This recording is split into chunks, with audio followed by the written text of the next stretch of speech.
বিশ্বজুড়ে উচ্চ মূল্যস্ফীতির বিবেচনায় আন্তর্জাতিক ক্রেতাদের ক্রয় মূল্য বাড়ানোর তাগিদ দিয়েছেন প্রধানমন্ত্রী শেখ হাসিনা। আর এই লক্ষ্যে আন্তর্জাতিক শ্রম সংস্থা ILO-কে ভূমিকা রাখার আহ্বান জানিয়েছেন তিনি। মহান মে দিবসের আলোচনায় তিনি বলেছেন, কেউ শ্রমিকদের অধিকার বঞ্চিত করলে তার জন্য কোনো ছাড় নয়। বিস্তারিত জানাচ্ছেন জয় যাদব। মহান মে দিবস উপলক্ষে রাজধানীর বঙ্গবন্ধু আন্তর্জাতিক সম্মেলন কেন্দ্রে শ্রম ও কর্মসংস্থান মন্ত্রণালয়ের আয়োজনে এই আলোচনা সভা। প্রধান অতিথি হিসেবে যোগ দেন প্রধানমন্ত্রী শেখ হাসিনা। বিশ্বের সকল শ্রমজীবী মানুষের প্রতি শ্রদ্ধা জানিয়ে প্রধানমন্ত্রী বলেন, খেটে খাওয়া শ্রমিক, মেহনতি মানুষের কল্যাণের জন্যই আওয়ামী লীগের রাজনীতি। বলেন, যখনই ক্ষমতায় এসেছে তার দল, তখনই বেড়েছে শ্রমিকের বেতন।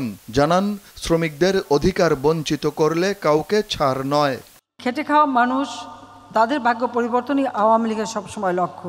কেউ যদি আমাদের শ্রমিকদের ন্যায্য পাওনা থেকে বঞ্চিত করে, সে যে যত বড়ই হোক না কেন, আন্তর্জাতিক খ্যাতি সম্পন্ন হলেও তাদেরকে আমরা ছাড়ি না, ছাড়বো না। শ্রমিকের পাওনা যথাযথভাবে পরিশোধ করতে হবে, তাদের ভালো মন্দ দেখতে হবে।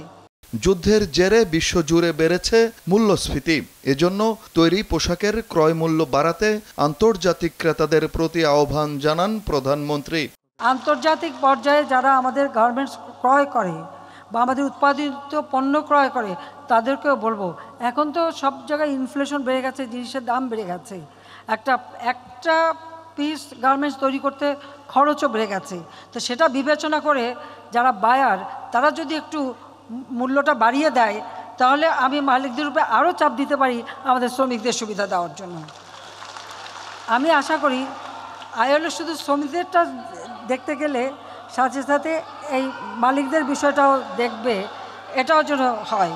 সরকার প্রধান বলেন, মালিকদের শ্রমিকদের স্বার্থ যেমন দেখতে হবে, তেমনি শ্রমিকদেরও কোনো উস্কানিতে পড়ে কারখানার ক্ষতি সাধন থেকে বিরত থাকতে হবে।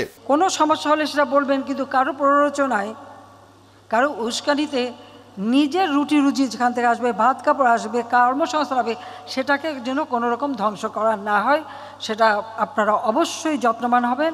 আর মালিকদেরও বলবো যে আপনারাও আপনাদের বিলাসিতার কিছু অংশ ছেড়ে দিয়ে শ্রমিকদের কল্যাণে দেখবেন। প্রধানমন্ত্রী বলেন, কারো কাছে ধর্ণা দিয়ে সমাধান নয়, নিজেদের সমস্যা থাকলে শ্রমিকদের জন্য অবারিত তার দুয়ার।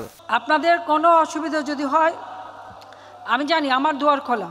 জয় যাদব, দেশ টিভি, ঢাকা। শ্রমিক সংগঠন আছে।